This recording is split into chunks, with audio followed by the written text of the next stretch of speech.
Talia here. Welcome back to another video on my channel. Today I have a bunch of new releases for you from KoKo and Claire. So we have two of their fall collections. They actually have one more which will be coming up in another video. The Autumn Sparkles collection, which is 3 glitter gel polishes, and then we have another fall collection here that is just a bunch of really nice fall shades. I am so excited for this particular fall collection because as soon as you look at it, it just screams fall. It's like everything that you want in a fall collection is right here. As per usual, we're gonna do a bunch of swatches of these different colors. You guys have seen many of these colors actually featured in my recent compilations video because I used a ton of them for the fall designs there. So if you want to see how some of them kind of look with different nail art, definitely be sure to check out the compilation video because you'll see a bunch of those colors in that video as well. And then the Autumn Sparkles one here, there's some really nice shades, especially this one over here. It's a little bit of a rosy shade. So we'll do some swatches and then at the end we'll design just a quick set using some of the different colors here so you guys can see kind of how I would tie these two collections together, I guess. And then another side note, just because I know people are going to ask, the color that I'm wearing on my nails here, this one, which is called Spiced Vanilla. I just love it. And so I was looking through all of my gel polishes to kind of see what I had, and I didn't have anything. And then literally they released this collection, like I think the next day. I saw the tones of this and I'm like, that is exactly what I wanted on my nails. So I am loving it. I'm going on just about 2 weeks of wearing this color now, and I absolutely love looking at it. I'm not sick of it. It's just the perfect fall calming color. So let's get into the swatches. We're gonna start with the Autumn Sparkles collection first. First color is called number 212 Serenity, and it is a nice light blue. There's different shades of silvers in here, light blue, a little bit of dark blue, and there's almost like some holographic chunks to it as well. I found that this applied pretty good. I would definitely recommend that you need to do 2 coats of this to get it fairly pigmented, but the entire time that I was swatching this, I kept thinking that it would be perfect for snowflake nails, winter nails, anything like that. Number 220 Coffee with Friends is a bronzy gold brownish color. This is a really pretty kind of neutral color that I think would pair with so many nice fall tones. Specifically the fall collection that we're going to swatch after this, there's a lot of shades in that collection that I think this particular color would pair very nicely with. Now again, this one I think needs 2 coats, but I also am noticing that all of the colors have like a foil leaf kind of effect to them, which I really like about this particular collection. Personal favorite from the collection is called Felicity's Rose, and it is kind of a peachy pink, gold, silver, rosy tone color. I find it to be fairly unique, and I think that it would pair with a lot of different tones and a lot of different times of year. It doesn't gravitate towards fall in particular for me. It's a little bit more neutral because of the shade of pink that it is, and I think it would pair with a bunch of different colors all year round.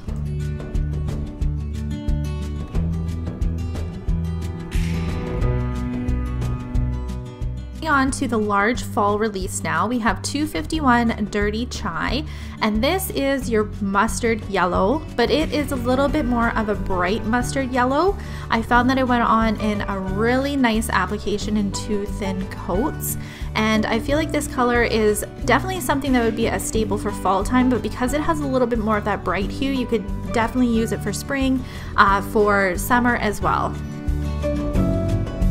Number 252 is called Falling Leaves, and this is like a yellowy orange color. Now this particular color I definitely found had more of a see-through look. I feel like you could build it up to be a little bit more opaque, but I almost wonder if it's supposed to be more of like that kind of glass look, because I put down 2 thin coats and I still found it to be kind of see-through. So my idea for this that I thought would be kind of neat is if you were to embed some like leaves or anything in this and had that kind of see-through yellow look, I think that that would be really neat with it. But number 253 is called Pumpkin Spice, and it is a medium orange shade, and again I found that this one went on kind of see-through. I definitely felt that with 2 coats you could build it up a little bit, but you still have that kind of see-through look, so you could do the same type of nail art idea that we talked about with the last color, and you could embed some leaves in here and that would give it kind of a cool look. You could use this the same way that you would with glass gels, and when you do have the 2 coats down, even though it's a little bit see-through, I kind of like that like jelly look to these type of nails. A lot of times I will wear like a pink like this on my nails because I like that kind of see-through look. So it's interesting to see it in different shades as well. Number 254 is called Carve It Up, and this is a bright neon orange. These type of shades are great because you can use these a little bit more often than you would traditional orange type of gel polishes. But I also think that this would be a fantastic orange for any sort of like Halloween nails. You could pair it with some browns or some golds or even some of the different yellow tones that are out there and tone this color down a little bit.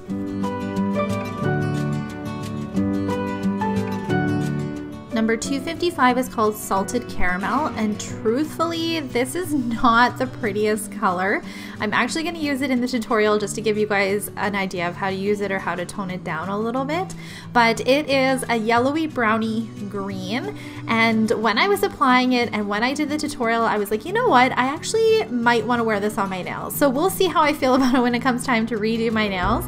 But I just did find this to be a really interesting color. It's kind of a mustard yellow mixed with like a brown. So, and I personally have not seen anything like this. Like I don't have anything like this in my collection. So it definitely is something that's like pushing me outside of my comfort zone a little bit with nail colors.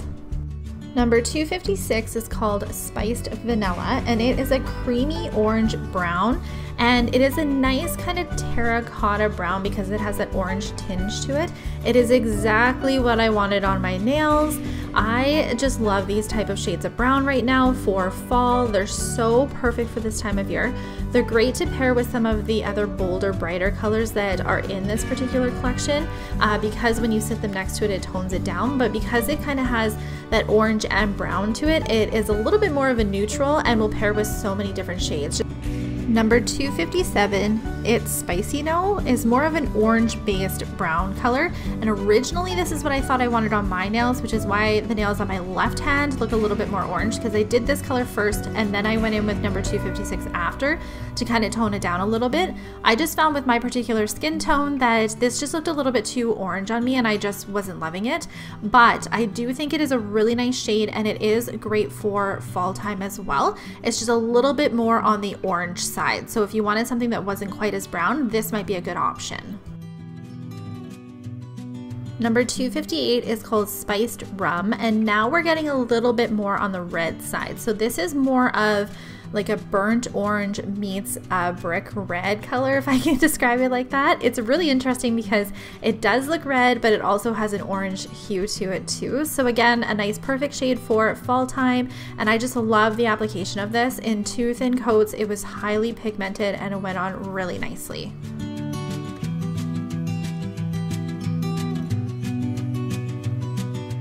Number 259 is called Green Tea, and this is your lighter kind of army green shade. It is so pretty, and you guys, this applies so nice. It went on really nice in 1 thin coat, and I was really kind of debating, do I need to do a second coat with this one? But I did just to build it up, and then that way there's not any see-throughness at all. But it was just so creamy, and I absolutely love the formula of this. Again, another really perfect color for fall time, but this is really nice because of it being a bit lighter. You could definitely use this in the spring, pair it with some floral nails, and it would be great for that as well. Number 260 is called Mocha, and this green has a little bit more of a brown tinge to it, and it is a little bit darker. If I'm gonna think of like a green for fall time, this is probably what I am going to envision. It went on just as creamy as the last green one, but I did find that this one for sure needed a second coat, and I think it's just because it's a little bit darker. So I definitely went in and did a second coat with this, and I really love this particular green as well. I don't know what's with me and greens, like they're just really attracting me lately. 261 is called Hot Toddy, and it is a nice darker red. I like to think of it as like a true brick red type of color. You guys would have seen me use this one in my compilation video for the plaid nails, and this applied beautifully. Just 2 thin coats. I love the creamy formula of this, and I also really like the particular shade of this. It would be a great transition color from fall to winter if your clients don't want like a bright red. And And the last color in the collection is 262, and it is called Chocolate Orange.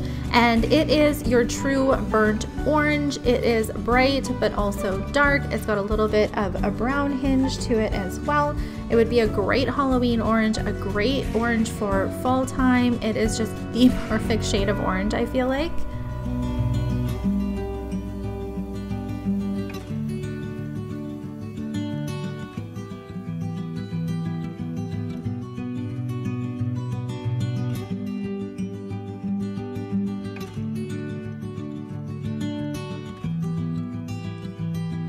We also had a few new items released from Clear Jelly Stamper today, and this is Let's Collab 66, a collaboration plate with Fifi Cross Nails, and it is called For the Love of Swirls, and there's a whole bunch of fun swirl designs on it, so you guys know that I love this plate. We're going to use it for the demo. We also had a new stamper release today, so this is the Diamond Cube Stamper, and it is a rectangle shaped stamper. It's something that we have not seen from Clear Jelly Stamper, and back in the day, this is how the majority of stampers kind of came. So the idea with this is that it's designed for longer nails, and to give you guys a little bit of a comparison compared to the big Bling here, and when I actually demo it at the end of this tutorial, I will walk you through a little bit more of my thoughts on this particular stamper. So let's get started with the tutorial.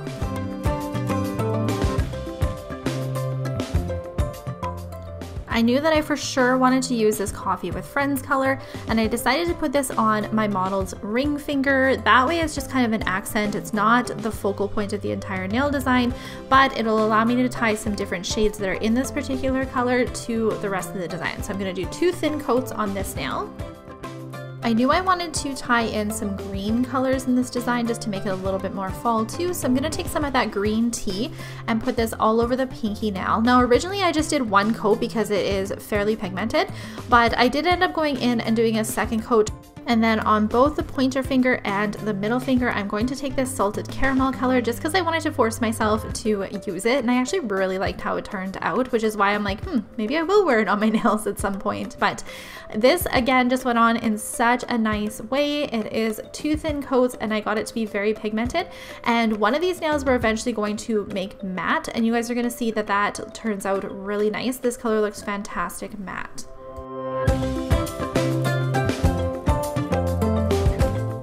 I decided to use this image at the bottom right corner because it looks a little bit paisley, and I personally think that that is a nice fall pattern. I'm going to take these 2 stamping polish colors. So number 60 is a great metallic brown, and then sticky polish number 1 is my sticky black polish.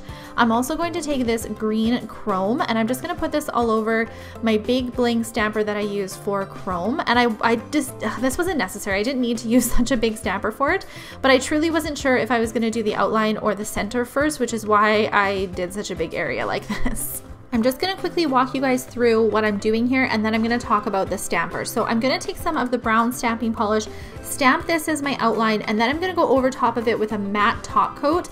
That way when I go in to do my sticky polish with the green little paisleys, there's not going to be any of the chrome that's going to stick to the brown at all. So the brown is not a sticky polish, but because it is a little bit wet, you might get some chrome transfer, which is why I wanted to seal it in with a matte first and then go in with the chrome stamping. And then on the other nail, I'm just going to go in with chrome stamping. So let's talk about this stamper. So it is designed to be used with like longer nail shapes, or obviously people who prefer a more rectangle shaped stamper because it has been very highly requested. So back in the day, I used to use stampers that were like this type of shape, just not clear, and I just truthfully found it a little bit tricky to get back into the swing of using a stamper that is now this shape. I like that the big Bling is easy to kind of spin around, but the cube stamper, because it's not easy to spin around, you likely won't lose your place as much as you would with, say, the big Bling stamper. This stamper that is cubed is also designed to be used on longer nails, or however you want to use it, but it does work well with long nails. I also found though that working on this particularly long nail that I had to spin it like I would the big Bling. I didn't get the full entire image transfer like I would have had I had a bigger surface such as the big Bling. So I think there's benefits to using either of the stampers. If you get the cube one in, definitely let me know what you think of it. Are you struggling to get used to it like I am? I'm really interested to see with more practice what I'm going to think about it, but those are just some of the initial impressions that I had when I was using it. For Swarovski crystals, I'm going to use smoked topaz and then my fabulous gold mixture. Make sure you refer to my Swarovski crystal video if you want to know what that's all about. And I just decided to put some crystals on the pinky finger, which I made matte. I love the contrast of really sparkly Swarovski crystals on top of a matte nail. And one of my favorite patterns to do on a pinky nail, especially with this particular shape, is to just take crystals all the way up with a gradual fade in sizes. So I'm going to use an SS20 and then I'm going to surround it with SS12s, and then I'm going to go to SS9s and then all the way down to SS7s. I loved the way this nail looked where it was a matte base and then chrome on top of it, but you have to seal this in somehow. So I did take a shiny top gloss to seal it in because I didn't want to hand paint top gloss all over the swirls to keep them shiny and have the base matte, but I did decide on the pointer finger to make the chrome shiny and leave the base matte. And I'd already sealed the base in with the brown stamper before, so all I had to do was seal that chrome stamping in. And that is the nail design that I came up with. I love the contrast of that salted caramel color. It definitely looks more of a mustard yellow when you make it matte, I find, and pairing it with some greens and browns turned out really nice as well. So comment below and let me know what you guys are thinking about the new releases from KoKo and Claire. I will have another video up next week with some other new releases because they just keep coming out with so many fabulous collections. Make sure you guys are following me on all of my social media, and I will see you guys in my next video. Bye!